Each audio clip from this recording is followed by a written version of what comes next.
So shall we start with the ASIC design flow? This is the ASIC design flow.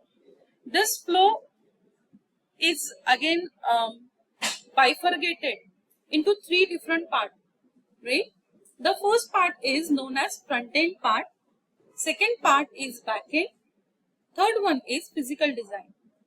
As our subjects are already categorized into 3 semesters, the first subject, configurable logic design, was based on this front end part where we have covered design specification, that is RTL design. What we have covered? What do you mean by specification? How to convert that specification into the coding, that is with the help of HDL. You have already learned 2 hardware description languages, VHDL and Verilog, right? So this all come under the front end part. Once we complete after design specification, we go to the RTL description, that is through the HDL. After that, the next is functional verification. You all are aware with what is verification. You are aware with the system Verilog concept. You know that how to verify basic block with the help of system Verilog. So all this concept you know. So front end part, front end design part, we are already aware with, we have already covered with. Now, what we have to learn in this semester from this front end part?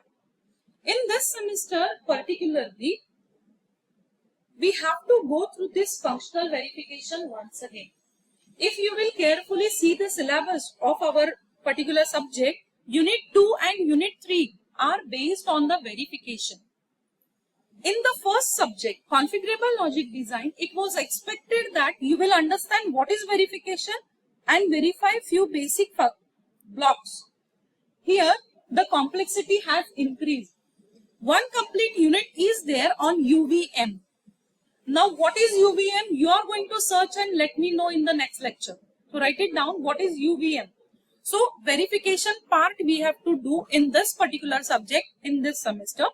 The next part is the part which is represented in the with the brown color, which is the backend design. And in this backend design, there are 2 sections. One section is logic design. Another one section is physical design. Okay. So, now what do you mean by logic design? In this logic design, logic synthesis is there. Another one is gate level netlist generation is there. And the third one is logic equivalence check is there. So, we need to understand each step in detail. We need to understand each step in detail. After that, the next part is physical design. In this physical design, there is place and route, there is a physical layout, physical verification, and finally GDS2. Now the next question which you are going to write in your notebooks is what is GDS2? What is GDS2? So these two are the important points. Now go through the content which I have written on the slide. The first step of the ASIC design flow is which one? It is design specification. Who is going to give you the design specification? Customer is going to give you the design specification. An engineer is going to work on the design specification, and based on the design specification, we are going to build a design, right? Now, this information is generic, but it is important for you. How much it may take? It may take 6 months to 24 months to complete a design, depending upon the complexity and depending upon which type of ASIC you are using. If you want to build a full custom ASIC, then time required will be large as compared to the semi-custom. So now try to understand the advantage and disadvantage as well.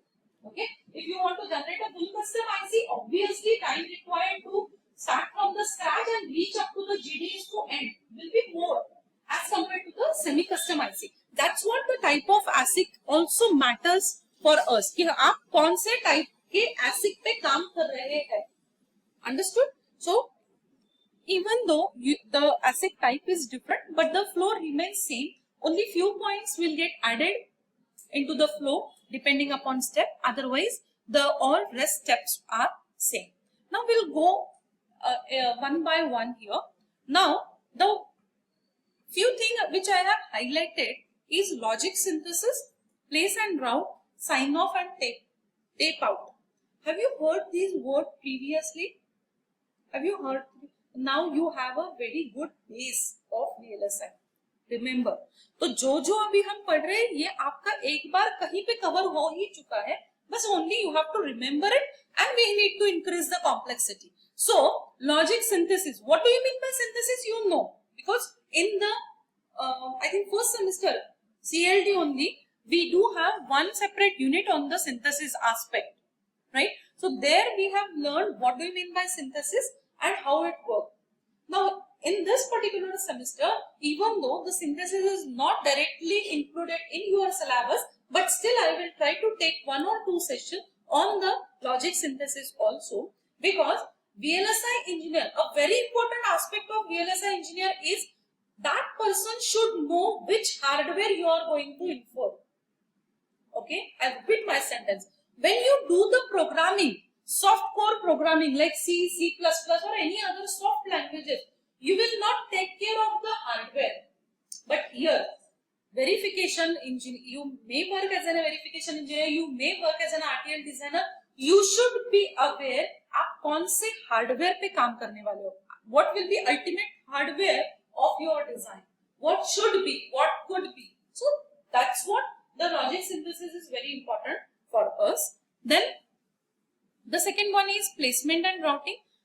As you all aware with, we have already seen what is the placement, what is routing, what is floor planning through the book, Smith's book. We have already seen, but now we will try to give the practical aspect to these terminologies in this semester. So it is a physical implementation and interconnection of component. Next is sign off and tape out. Final verification and preparation of for fabrication is your sign off and tape outs. So the first one is logic synthesis. Now to perform this logic synthesis, what will be the input for the logic synthesis? The input will be RTL code. RTL code can be written in with the hardware description languages. Okay, that is HDL. And how many types of HDL are there?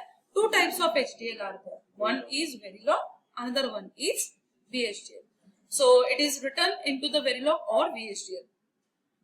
What can be the output of this logic synthesis? Now here, this is very important for you.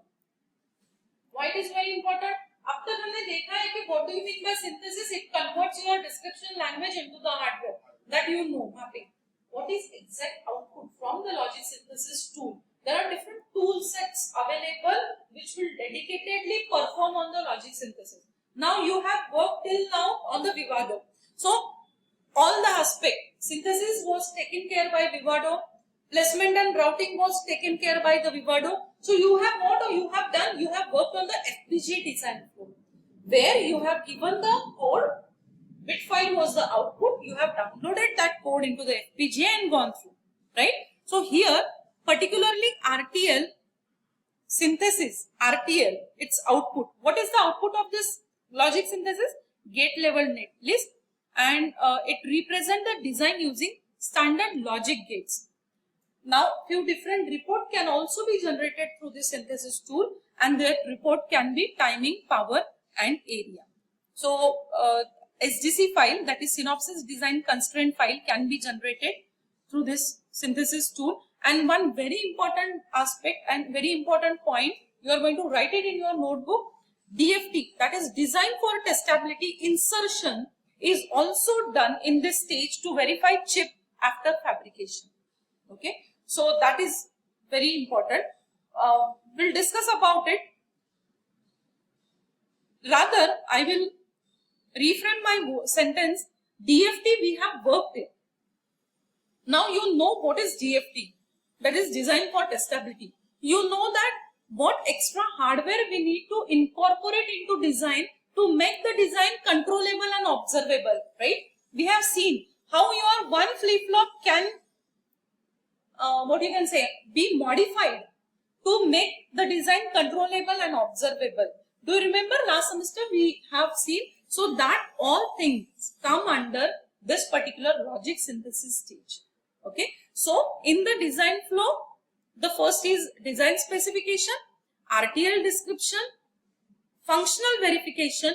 After this, there is something which is called as logic synthesis, and that's what this logic synthesis comes under the backend. Okay, observe this. This logic synthesis comes in the backend part. Now there is a one particular arrow which is connected between logic equivalence check and the logic synthesis. What these two are representing? See, we have done logic synthesis. So now, just now what I told, what can be the output of the logic synthesis? It will be gate level netlist. Gate level, once you get the gate level netlist, you are going to perform LEC. What is LEC? LEC is logic equivalence check. What this logic equivalence check is doing? As the name itself says that it is going to check two things, whether these two are logically equal or not. What two things? One is your generated gate level netlist, and another one is what you want, that is RTL. Okay, so if these two are okay, then it will proceed further. If these two are not okay, then it will again enter into the logic synthesis stage. Why? Because as I told you that we are going to take care of the DFT part in this logic synthesis, right? So after insertion of all this stuff, whether your logic is working appropriately or not, as I told you previously also, in VLSI there are 100,000 number of checks are there. So this is one of that, logic equivalence check. Understood? So it is going to ensure the correctness of the design. Okay? So functional integrity, it is going to check the error prevention. It is going to check the design correctness. It's not confidence, it's a correctness. I made this change, but somehow it is not reflected over here. Design correctness. Now the next one is synthesis output. What the synthesis output will be? Timing report, power report, area report, and SDC file. SDC long form is synopsis design constraint file. Now the next one is the DFT insertion. You know the purpose of DFT insertion to improve the testability of the chip. What kind of techniques? Common DFT technique, that is scan chain insertion, built-in self-test, JTAG can be used, and benefits: it enables efficient fault detection, diagnosis, and debugging of the manufacturer. Next one is the placement and routing.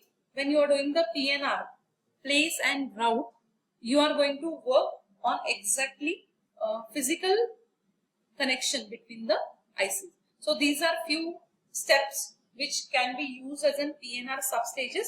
Design import, you are going to import the design, you are going to floor plan it, power planning will be there, placement will be there, clock tree synthesis will be there, and that's what the static timing analysis STA is included in your syllabus to give you the understanding of this, and then routing will be there.